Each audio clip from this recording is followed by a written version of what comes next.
Las ventanas del piso estaban cerradas, pero la noche entraba igual por las rendijas, como un susurro con los dientes apretados. Yo estaba sentado frente a la mesa del comedor, sobre la que descansaba un mapa de la ciudad con 3 alfileres clavados de forma irregular, cuando el teléfono empezó a vibrar con esa insistencia terca de las malas noticias. Al contestar, la estática se mezcló con la voz del inspector Roldan, un hombre que siempre olía a tabaco frío y a pasillos de comisaría. Tenemos algo, dijo sin preámbulos. O, si lo prefieres, algo nos tiene a nosotros. En la calle de la Nuez, al final, donde la acera se abre a un descampado que no sale en ningún plano, han encontrado una silla, nada más. Y, sin embargo, huele a la silla. La forma absurda de empezar. Pupilas dilatadas por la oscuridad, linternas arrancando trozos de sombra, las botas aplastando hierba húmeda y botellas de cristal enterradas en la tierra. Cuando llegué, el aire nocturno estaba inmóvil, como si la ciudad contuviera la respiración por puro miedo a romper el equilibrio. La silla en cuestión era de madera clara, con una grieta en el respaldo y una mancha oscura en el asiento. No era sangre, no todavía, no de esa que se adhiere al olfato con hierro y memoria. Era, más bien, una sustancia dulce, pegajosa y casi imperceptible. Cuando acerqué la nariz, me asaltó un olor extraño, ni perfume ni cocina, una brisa de laboratorio y flores marchitas. Eso no sale de una casa, dijo Roldán a mi lado. Nadie trae una silla al descampado si no piensa sentar a alguien, o sentarse para mirar algo que no quiere ver. Di un paso. Los cristales crujieron bajo mis suelas, y los insectos, despiertos por la luz, merodearon con un zumbido eléctrico. La silla no estaba sola. A 3 metros, casi oculto bajo el pasto, descansaba un reloj de pulsera, abierto como un ojo torcido. Su esfera marcaba las 2:17 y la aguja del segundo daba golpes inútiles contra un borde. No había cuerpo, no había sangre en el suelo, ni señales de arrastre, solo el olor extraño y una leve hendidura circular, como si alguien hubiese colocado durante un rato un objeto pesado y luego se lo hubiera llevado con cuidado de cirujano. El descampado era un hueco abandonado entre naves industriales, una herida no cicatrizada en el borde de la ciudad. Alrededor, las paredes sucias mostraban grafitis superpuestos, nombres borrados por otros nombres, promesas sin duda. Me agaché y pasé la yema del dedo por la sustancia del asiento. Viscosa, casi resbaladiza. En la linterna, titiló con un brillo lechoso. ¿Los vecinos? 2, respondió Roldán, y un perro que no sabe hablar. Uno de los vecinos dice haber oído música antigua, algo con cuerdas, una melodía que le sonaba a cine. El otro oyó pasos, pasos que iban y venían como si alguien midiera la noche con paciencia. Nadie vio nada. Como siempre, el viento no se movía. Había, sin embargo, una corriente fría que no venía del cielo sino del suelo, una especie de exhalación de la tierra. Escuché silencio. Ese silencio que no es vacío sino peso. Cuando apagué la linterna por un momento, la oscuridad lo llenó todo con su alfombra, y entonces el descampado pareció más grande, y la silla más absurda, ridícula, ridículamente amenazante, como si esperara el regreso de un espectro. Volví a encenderla, y el mundo recuperó sus bordes. El reloj de pulsera, un encendedor de plástico traslúcido, la sombra larga de un eucalipto que se estiraba sobre la primera pista era un olor. Tomé una muestra con el extremo de un bastoncillo y lo guardé en un tubo, sellado, con el respeto que merece un secreto. Mientras me incorporaba, noté que al lado de la hendidura circular había una huella de zapato. No un patrón completo, sino un borde, apenas la curvatura del talón, mezclada con la grava húmeda. No era pesada. Quienquiera que la dejó tenía el paso ligero o estaba acostumbrado a caminar en silencio. La huella miraba hacia el norte. ¿Qué hay al norte? El viejo palacete de la familia Almanza, dijo Roldán, con ese tono por el que supe que la palabra viejo traía una historia y que familia no significaba amor. Abandonado desde el incendio, algunos dicen que oyen música por las noches. La música, el vecino hablando de cuerdas. Noté un escalofrío que no venía de la brisa. Se acercó una mosca, fastidiosa, atraída por el dulce extraño. La espanté con los dedos, golpeando el aire. El reloj a mis pies dio un último temblor, y su segundo se detuvo a las 2:17. como un latido que decide guardar silencio. Lo recogí y giré la corona. Ningún nombre, ningún grabado. Solo la marca de fábrica, barata, adquirida en cualquier bazar. Me lo llevé al oído. Nada. Solo mi propia respiración. De vuelta al coche, el parabrisas empañado devolvía reflejos deformes. Puse el reloj en la guantera junto con el bastoncillo, y una voz dentro de mi cabeza murmuró algo que podría ser intuición o ansiedad. La silla no era la primera pieza, era la segunda. Alguien estaba haciendo una especie de composición, una coreografía de ausencias. Y nosotros, involuntarios espectadores, llegábamos tarde a la segunda canción. Cerré la puerta y el coche vibró con un clic sordo. Antes de arrancar, miré el descampado una vez más. La silla solitaria, la sombra fija, el círculo sin objeto. Y escuché, o creí escuchar, como los vecinos, unos compases lejanos, apenas un hilo, una melodía antigua, tocada por manos que no tenían prisa. El laboratorio no tardó en devolver un informe. Antes, sin embargo, hubo que ganar tiempo con el viejo oficio. Hablar con personas, leer sus mentiras como si fueran subtítulos de una película muda. Me encontré con la portera de un edificio cercano, una mujer de ojos inquietos, que olía a lejía y en esta zona me dijo, mirando a ambos lados antes, venía gente a bailar. No lo digo por la música, lo digo por los zapatos. Cuando uno está años, mirando el suelo, aprende a reconocer la suela de quien baila, de quien anda. La noche anterior vi marcas de ese tipo. Tacones que golpean, suelas que deslizan, punteras que se giran. Creerá que estoy loca, pero las aceras guardan memoria, como los espejos. ¿Y a qué hora? Poco después de las 2. Alguien bajó un altavoz, de esos que cargan con baterías. Sonó un vals, y luego silencio, como si se averiara todo de golpe. Me llamó la atención un olor, pero no sabría decirle. No era basura ni gasolina, era más. Cerró los ojos, buscando una palabra más inteligente. Esa noche regresé al Palacete Almanza, al norte del descampado. Conocía la historia a trozos.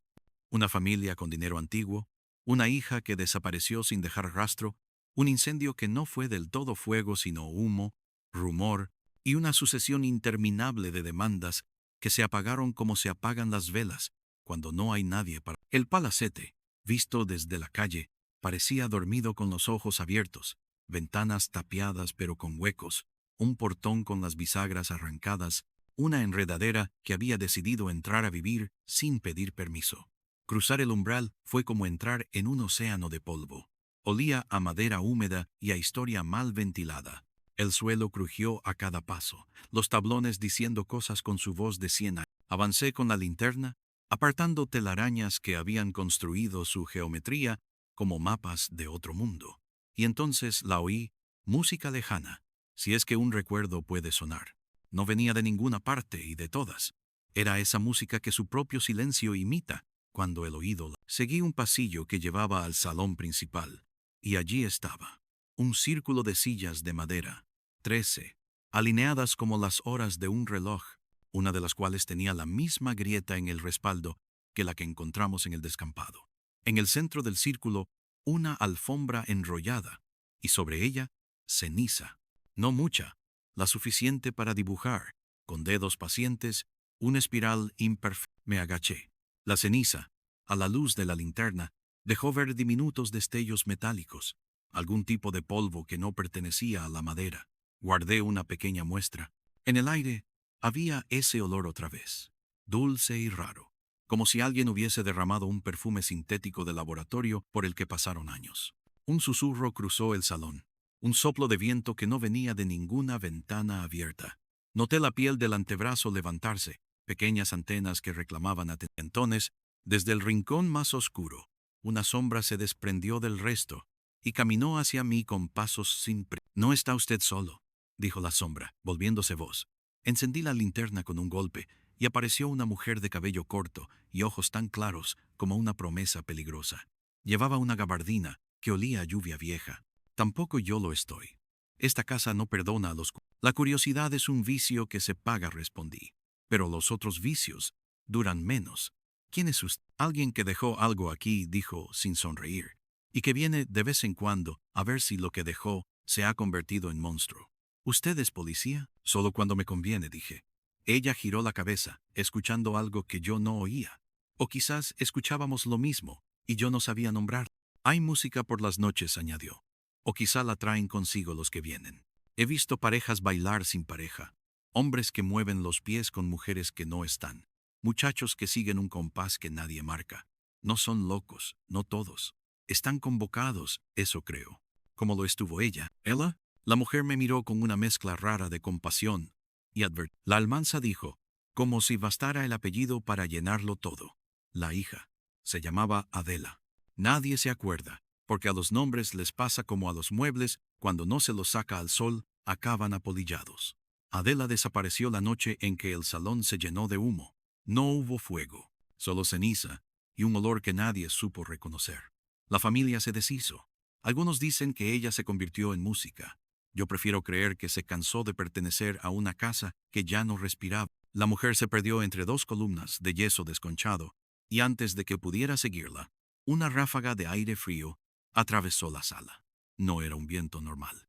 Tenía dirección, como si alguien lo hubiese empujado con intención. Apuntaba al círculo de sillas. Volví a contarlas. 13. La superstición es una forma de geometría. El reloj que nos encontramos en el descampado marcaba las 2:17. Los vecinos oyeron música en el laboratorio. A la mañana siguiente, corroboraron lo que el olfato sospechaba. El residuo era una mezcla de compuestos florales sintéticos con trazas de aldehídos y un fijador muy poco común, usado en perfumes de edición limitada a finales de los 90. Un aroma llamado nieve negra. Dejó de fabricarse por una marca boutique que quebró sin hacer ruido. Era un perfume que, decían, huele a memoria. Si uno rastrea bastante, la memoria te devuelve. ¿Y bien?, preguntó Roldán cuando le mostré el informe. ¿Tenemos el asesino de la silla? Lo que tenemos, le respondí, es una melodía y una silla hecha de ecos. Y un perfume olvidado que alguien está usando como si pudiera invocar fantasmas con él. No hay sangre, no hay cuerpo. Hay una coreografía. Visitamos a un viejo perfumista, el señor Leitz, que tenía su tienda en una calle, donde los escaparates parecían haber sido diseñados para reflejar gente que nunca existe. Al entrar, una campana invisible nos saludó con una nostalgia metálica. El aire ahí dentro era un archivo. Rancias rosas, cítricos que perdieron la prisa, sándalo que recordaba bosques que no están en ningún mapa. El hombre, de dedos amarillos por la nicotina de los años sin fumar, alzó la vista con la nieve negra. Repitió el nombre como un conjuro. Suspiro de aquellos que no supieron despedirse. Un perfume construido sobre aldehídos helados, un jazmín mudo y un fondo de ambroxan. Lo olí una vez. Olía a cristales rotos y a cartas sin remitente. Tengo una muestra. Queda nada. Mientras buscaba en sus cajones, el zumbido de un viejo fluorescente hizo vibrar el silencio. Afuera pasaba un autobús que no traía a nadie que nos importara. El perfumista volvió con un pequeño vial y una etiqueta escrita a mano con letra acética. Cuando destapó, un frío minúsculo me recorrió la espalda. Ese era. Enseguida pensé en la silla, en la ceniza con brillos metálicos, en la portera con su intuición de suelas bailarinas y en el palacete con sus 13 sillas esperando orquesta. El perfumista nos miró con un rastro de la... Ese aroma lo compraba una sola persona por aquí, dijo. Una mujer alta, de pelo recogido, ojos que parecían leer la tienda como se lee una partitura. Pagaba en efectivo, y su voz tenía esa cualidad que tienen los violonchelos cuando hablan al oído. Nunca supe su nombre, pero una vez olió a humo cuando entró. Humo, no de fuego. Humo de un incendio que no se ve. Y dejó, al salir, la campana sonando más tiempo. ¿Cuándo dejó de venir? La última vez fue hace 2 años. Y un día, un hombre vino a preguntar por ella. Yo le dije lo mismo que ahora le digo a usted, que hay personas que no compran perfumes, sino recuerdos, y que cuando se les acaban los recuerdos, prefieren desaparecer con discreción. Le pedí que nos describiera al hombre. No supo mucho. Solamente que llevaba un reloj barato y un anillo sin inscripción. El reloj que habíamos encontrado. A veces la ciudad se contesta a sí misma con objetos que parecen repetidos, como si le costara aprender una lección a la primera. Le enseñé el reloj de la guantera, y Leitz lo giró entre los dedos como si tocara una correa. Este mismo modelo, dijo. o uno muy par. La investigación iba tejiendo su propio tejido sin necesidad de nuestras manos. Hicimos las preguntas habituales en hospitales, bares, clubs de baile, academias donde enseñan a arrastrar los pies con gracia. Aparecieron nombres. Algunos se apagaron enseguida, otros insistieron como moscas. Y entre ellos, apareció por fin un patrón. En 3 lugares diferentes de la ciudad, siempre cerca de la madrugada, se habían colocado sillas, solas, mirando a ninguna parte, oliendo vagamente a ese perfume cancelado por la historia. En 2 de los casos, se había escuchado un vals. En uno, un tango que nadie supo identificar. En ninguno faltó un objeto circular pesado retirado con cuidado. Un gramófono portátil. Gramófono en un tiempo de altavoces, pensé. El capricho de un anacronista o la fidelidad a un ritual. Roldán, que era un hombre de buenas corazonadas y paciencia con las malas, me miró como se mira al amigo que está a punto de saltar de un tren en marcha. Este tipo nos está bailando, y lo hace en círculos, dijo. Sabe que miramos, sabe que escuchamos. Más que nosotros, dije, cotiza su público. Quiere que alguien llegue tarde y huela la estela. Quiere que el vacío sea Esa noche, a las 2:05, recibimos una llamada anónima. Una voz filtrada por una tela así me pareció, como si hablara a través de una bufanda mojada. Dijo solamente, el paso es lento, el giro es rápido, la mano apenas toca, bajo los eucaliptos, no olviden la hora. Colgó. La línea dejó un chasquido seco como un latigazo en miniatura. No teníamos tiempo para planear. Bajamos al coche con el corazón al galope y el aire pegado a los huesos. En el descampado, bajo los eucaliptos, con el suelo aún marcado por nuestras pisadas de la noche anterior, había ahora 2 sillas enfrentadas, a una distancia de 2 pasos de baile. Entre ellas, un gramófono. El brazo apoyado, esperando. Un disco de vinilo, negro como un agujero de memoria. En el borde del círculo de luz que hacían los faros del coche, una cuerda colgaba de una rama, formando un lazo sin convicción. Ningún cuerpo colgaba de solo el lazo, como un truco de prestidigitador que no encuentra voluntad. Me acerqué al gramófono. En la etiqueta del disco, en letras cursivas, Nieve Negra, edición privada. Todo en la escena parecía pensado, coreografiado, dispuesto para una mirada que no era necesariamente la nuestra.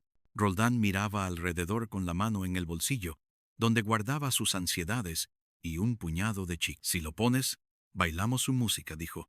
Si no lo pones, bailamos su silencio. Levanté el brazo del gramófono. Lo dejé caer con cuidado. Las primeras notas fueron un aliento helado sobre la nuca. Un vals lento, bordeado por un crujido que no era ruido sino textura. El aire cambió. Lo juro, cambió. El perfume, otra vez. Un suspiro floral cristalino se mezcló con la humedad de la hierba. La cuerda tembló como si la tocara una mano. Y entonces, invisible, algo empezó a bailar. No lo vi, pero lo escuché. La gravilla bajo unos zapatos resbaló con esa fricción tan humana del giro, del deslizar, del retroceso tímido y la embestida elegante. Los pasos iban y venían. Hicieron una serie de 8, como si contaran con disciplina, y se detuvieron justo cuando el vals, como obedeciendo un teatro secreto, hacía una pausa. Un segundo después, a nuestras espaldas, un golpe seco. Alguien arrojó un objeto contra el suelo. Nos giramos los dos. La linterna tembló en mi mano. Y vimos, a 2 metros, una caja de cartón abierta, de la que se escapaba un olor profundo a polvo viejo. Dentro, fotografías. Las primeras, sobrepuestas, mostraban un salón que yo reconocí. El palacete Almanza, el círculo de sillas. Y en el centro, una mujer de vestido oscuro con una flor clara en el cuello, que bailaba sola. Los ojos cerrados, los brazos a media altura como sosteniendo un fantasma. En la parte inferior, con bolígrafo azul, Adela 2, 17 amperio, M. Pasamos las fotos una por una, con dedos que temblaban por algo más que el frío. Había más Adelas, en distintos ángulos, en diferentes noches. En una, parece que se inclina a susurrarle algo al aire. En otra, extiende la mano a una figura borrosa, como si el fotógrafo hubiese movido la cámara en el preciso momento en que el compañero intangible quiso ser memoria. A partir de la 6ª foto, Adela desaparecía y quedaba el salón vacío, pero las sillas no estaban. levemente torcidas, como si alguien acabara de levantarse. Un vaso en el piso con un borde de líquido oscuro, quizás café, quizá otra cosa. La última foto, fechada mucho después de la noche del incendio, mostraba la fachada del palacete calcinada a medias. Y en las escaleras, una sombra de mujer que miraba hacia adentro, no hacia la... Roldán y yo nos miramos con esa mezcla de dudas que no viene en los manuales. Los manuales sirven para atarte los cordones, no para... No hay crimen, dijo él, como para convencerse. No hay cuerpo, no hay dolor en la superficie, hay teatro. ¿Estamos siendo arrastrados hacia una leyenda urbana? Las leyendas urbanas son como las tuberías, le contesté. Llevan agua, aunque nadie sepa de dónde. Las fotos vinieron con nosotros, lo mismo que el disco y el gramófono. El laboratorio identificó, en la ceniza del palacete y en polvo del descampado, la presencia de una partícula que no debería estar ahí. Microfibras de tul negro, con un tratamiento ignífugo específico usado en vestuarios de teatros de hace décadas. No eran de una cortina de casa, eran de un escenario. A la vez, un agente rastreó la compra de viales antiguos de nieve negra en subastas online. Una sola cuenta, sin rostro, había adquirido, en los últimos 3 años, 5 botellas mohosas. La cuenta pagaba con transferencias que se perdían en un sendero bien hecho hacia ninguna parte. El nombre vinculado era un absurdo. ADELA. En mayúsculas, puntuado con subrayados. No era Adela. Era alguien que quería que lo creyera. Nos está guiando, dije, más para mí que para Roldán. Y nos guía hacia el palacete, y hacia la hora exacta en que el reloj dejó de latir, y hacia ese círculo de sillas que no admiten improvisación. No improvisa quien ya ha ensayado la escena muchas veces. Cuanto más avanzábamos, más nos devolvía la ciudad su eco. Una mañana, al salir de la comisaría, encontré en el parabrisas del coche una única hoja de papel, doblada en 3, sin sobre. Dentro, una partitura. Notación sencilla de piano. El título, Vals para la que no regresa. Al pie, en letra apretada, lo que baila a solas no se arresta. La partitura olía a lo mismo, a endijas frías y al fantasma floral de nieve negra. Tenía, además, una huella digital. Enviamos todo al laboratorio. La huella no coincidía con ninguna base criminal. Era limpia como una sala bien fregada y, sin embargo, humana. La úlcera de lo invisible es que una parte siempre deja rastro.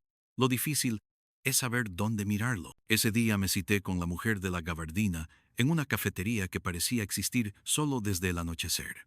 Llegó como la primera vez, con los pasos medidos y la mirada de quien ha visto a los fantasmas aburrirse. Se sentó frente a mí con una naturalidad que no era del todo natural. ¿Encontró lo que dejó? Le pregunté. Todavía no decide si quiere que lo encuentre, dijo, revolviendo el café con una lentitud hipnótica. Usted parece uno de esos detectives que creen que toda historia tiene nudo, desarrollo y desenlace. Le tengo una noticia. No siempre hay desenlace. A veces el nudo se afloja solo porque ya nadie quiere seguir. ¿Usted conoció a Adela? Conocí a una mujer que se llamaba de otro modo, pero que bailaba como si quisiera llamarse de todos. La vi entrar en el palacete por una puerta que ya no existe. Le vi poner un disco en un gramófono que no recordaba bien cómo sonar, y la vi reírse, bajo las luces rotas, cuando logró que la música obedeciera su gesto. ¿Qué quería? Lo mismo que quieren los que bailan cuando no los mira nadie. Una excusa para sostenerse sin caerse. Usted quiere otra cosa. Quiere un culpable. Quiere cerrar el círculo. Estoy dispuesto a admitir que no hay crimen, pero hay alguien que nos llama, nos conduce, nos obliga a mirar una ausencia. Eso, si no es un crimen, es al menos un secuestro de nuestra atención. Y temo que el secuestrador no busca rescate, sino público. Todos somos público de algo que no elegimos, dijo ella, y bebió el último sorbo. Escuche, si realmente quiere verla, vaya al palacete mañana a las 2 de la madrugada. Abra todas las ventanas. Quite el polvo de la alfombra. Ponga el disco. Siente una silla en el lugar donde falta. Y, cuando empiece la música, no parpadee. Si parpadea, se pierde. Hubiera sido más sensato retirarse. Pero la sensatez rara vez funda relatos. En el palacete, a la hora prometida, estábamos Roldán y yo, y la oscuridad que nunca falta. Abrimos las ventanas, y el aire se movió por primera vez, como si reconociera el lugar. Desenrollamos la alfombra y descubrimos, bajo ella, marcas de tiza que dibujaban un cuadrado con flechas en los bordes, una coreografía rudimentaria. Quitamos, con una escoba, una capa tenue de polvo, pusimos el disco. El primer crujido fue un saludo de otro siglo. Y mientras la aguja avanzaba, el frío subió desde el suelo a mi espina, como si alguien acariciara con un dedo helado la columna. Vértebra por ver lo que ocurrió después. Sigue siendo difícil de narrar sin traicionar a las palabras, pero lo intentaré con la sencillez de quien relata un accidente. Primero, apareció el olor, con una claridad que parecía voz, nieve negra. Luego, en la periferia de la visión, una figura que todavía no era figura sino movimiento del aire, levantó el polvo y lo volvió arena luminosa. Las sillas vibraron casi nada. La alfombra respiró. La luz de la calle, entrando por las ventanas, pareció adoptar un color más azulado, como si hubiese pasado por una pecera de cristal brillante. Y entonces, en el centro, allí donde la ceniza había dibujado una espiral, el vacío tuvo forma. La forma era de mujer, pero no en su contorno, sino en su insistencia. Un pliegue de lo real que parecía pedir permiso. El vals avanzó a su segundo compás, y la figura, respetando la pausa del compositor, colocó el pie donde la tiza había dibujado una. La media vuelta, el giro rápido, la mano apenas toca. Roldán apretó los labios hasta encanecerlos. Yo contuve el parpadeo. Sentí que, si cerraba los ojos, todo saldría huyendo con la rapidez con que se apaga la luz al tomar un techo. Adela susurré, sin estar seguro de si era correcto nombrar lo que no se ha ganado. La figura giró en una diagonal. Una corriente de aire frío nos cruzó. Se detuvo frente a la silla que faltaba y extendió la mano a la nada. La nada respondió con una presión delicada, tan leve, que tengo miedo de haberla inventado. En un rincón, el reloj de pulsera que llevaba en el bolsillo dio un pequeño salto, como si un resorte venciera una resistencia milimétrica, y volvió a las 2:17 por su propia voluntad. La aguja del segundo, muerta desde el descampado, se movió 2 pasos y desistió. Nos falta alguien, dije, asombrado por la certeza. El hombre del reloj, o quienquiera que bailó con ella la última vez. Alguien entró, no por la puerta, no por la ventana, no con cuerpo. Entró un recuerdo con la densidad justa para mover polvo. La figura de Adela se inclinó, alzó la mano, sonrió con los ojos. El vals, obediente, se puso más lento, como si atendiera al tiempo íntimo de los bailarines. Y en ese momento, una sombra más densa que la oscuridad ordinaria apareció detrás de Roldán, se acercó con sigilo y medición, y apoyó algo en la nuca de mi compañero. No era un arma, era una mano que olía a ese perfume antiguo y a polvo de escenario. La mano no apretó, solo advirtió. Siempre llegan, dijo una voz, apagada, no por miedo sino por costumbre. Nunca sabe. La mano desapareció. La voz se movió de lugar como un foco en un teatro vacío. La figura en el centro siguió bailando. Roldán, muy despacio, sacó su propia linterna del bolsillo y la dejó caer al suelo. La luz giró sobre sí misma, dibujando un círculo en el techo. La voz se instaló en el lado opuesto de donde estábamos, y sentí, con la piel, que pertenecía a un hombre joven en otro tiempo, ahora viejo de tanto repetir. No la buscan para salvarla, dijo. La buscan para encerrarla en un informe, en una caja de cartón, en un caso resuelto, con una fecha y un sello. Los sellos no detienen a los que fueron hechos de música. ¿Quién es usted?, pregunté, consciente de lo inútil de preguntar nombres a quienes viven en los bordes. ¿El que trae el gramófono? ¿El que coloca la silla? Soy la parte de la historia que se niega a terminar, y vengo a ensayar lo que se ensaya, ¿no? ¿Y Adela? Adela quiso bailar una última noche, y luego decidió no cruzar ninguna puerta que no hubiera aprendido antes con los pies. Yo obedecí. La obediencia, cuando no protege, se vuelve culpa. La culpa necesita ritual. Los rituales necesitan público. Ustedes lo son. El vals terminó, no con un acorde final, sino con un apagón progresivo del mundo, como si alguien cerrara, uno a uno, los grifos de la percepción. La figura en el centro se deshizo con la naturalidad con que se deshace un rizo de humo. No hubo aplausos. Hubo ese silencio con sabor a metal que deja la electricidad cuando se corta. Un segundo después, la aguja emitió un pequeño gemido. El disco giró un poco más y luego se quedó quieto. Adentro, el palacete recuperó su respiración. Roldán encendió la linterna con un clic que sonó inmenso. En el centro, donde antes hubo forma de mujer, quedó un pañuelo pequeño de tul negro con un borde chamuscado y un botón de nácar desprendido. Lo recogí. Olía a todo lo que habíamos olido en los últimos días. Y debajo del pañuelo, una tarjeta que decía: Ensayo 14. Falta 1, 2, 17. Al dorso, escrito deprisa: Nadie culpa al vals. Se culpa a quien llega tarde. Los días siguientes fueron una acumulación de detalles que parecían no querer encajar en un mosaico. No hubo denuncias de desapariciones nuevas. Nadie reclamó fotos, ni discos, ni gramófonos. La mujer de la gabardina dejó de aparecer.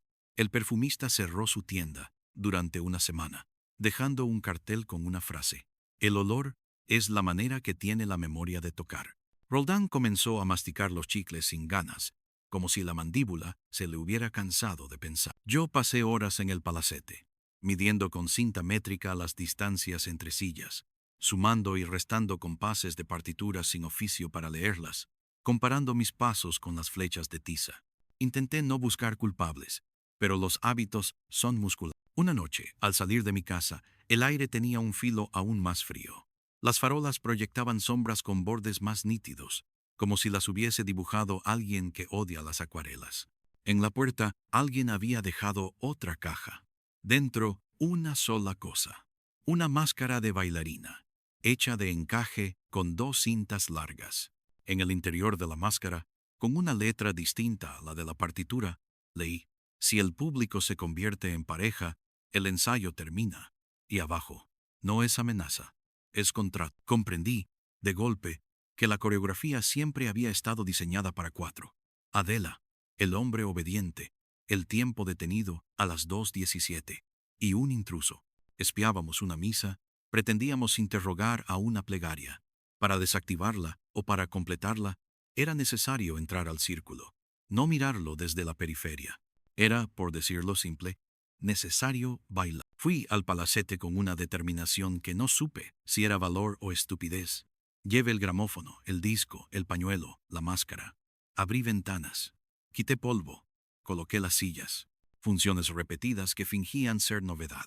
Cuando el reloj del salón de mi casa marcó las 2:10, el del bolsillo volvió a vibrar, sin batería aparente, como un insecto atrapado en una caja. En el palacete, la luz de la calle dibujó oblicuos exactos. Puse la máscara, que olía a jabón antiguo. Coloqué el pañuelo en el bolsillo interior del abrigo como quien porta un talismán ridículo. Y puse la aguja sobre la pista. El vals nació. Una sombra, apenas diferente de las demás, apareció por la escalinata y se asentó en el círculo como se sienta una tarde en la ventana. Adela, o lo que un nombre así intenta atrapar, extendió la mano hacia mí. Vi con la claridad de quien sueña que el gesto tenía una dulzura que no perdona. Dudé. Pensé en informes, en fechas, en sellos. Pensé en Roldán, en el perfumista, en la portera y sus suelas que saben leer. Y, haciendo traición a un par de protocolos y a unos cuantos miedos, di un paso. La sombra rozó la máscara. Una corriente helada me atravesó el rostro, intentando reconocerlo. Avancé otro. El pie encontró la flecha de tiza. El giro fue rápido. La mano apenas tocó.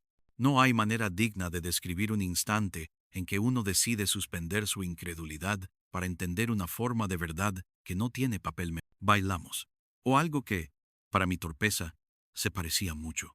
En el segundo compás, sentí que mi espalda asumía la memoria de alguien que había ensayado esto antes.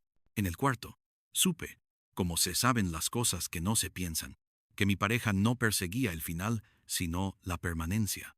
En el sexto, una ráfaga de perfume me recordó que el ensayo 14 necesitaba acabar. En el octavo, la cuerda que colgaba en el descampado apareció un segundo, como una línea de notas al margen. Mantuvimos los ojos abiertos. Cuando la música hizo una pausa, yo, obediente a la lógica de quien teme romper un hechizo, no respiré. La voz del hombre obediente, o del culpable voluntario de la obediencia, habló desde un lugar que no sé ubicar. Dijo: este es el trato.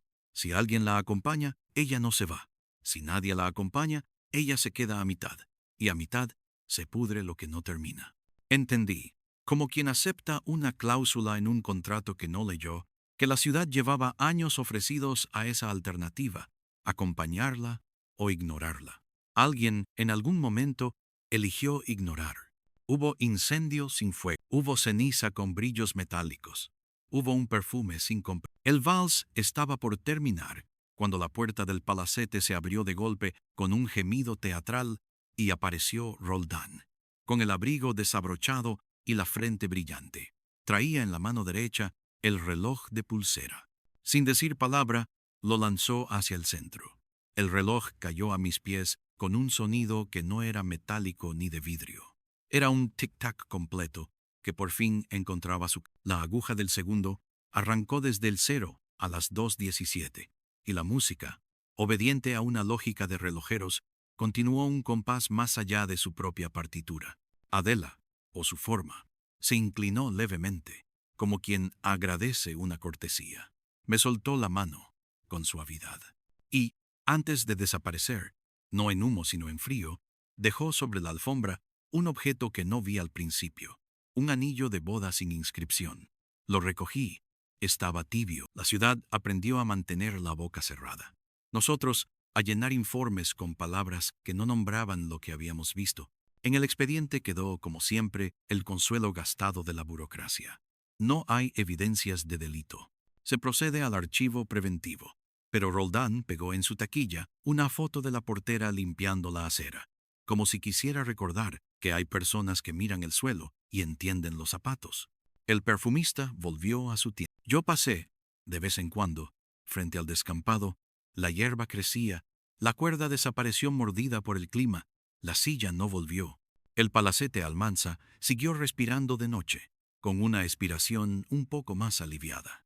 A las 2:17, a veces, un gato cruzaba el salón con la decisión de quien conoce las coreografías, y sin embargo, el final no vino. Hubo, sí, una pausa, y en la pausa, una carta. Llegó a mi buzón sin sello, sin remitente. Dentro, una foto. Yo, con máscara, bailando con el aire. Al dorso, una frase: lo que se baila a solas también ata. Y una invitación.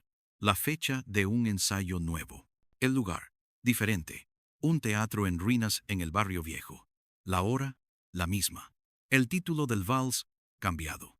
Contrato para los que se quedan. No se lo enseñé a Rol, no porque desconfiara de él, sino porque el miedo no siempre llena las salas.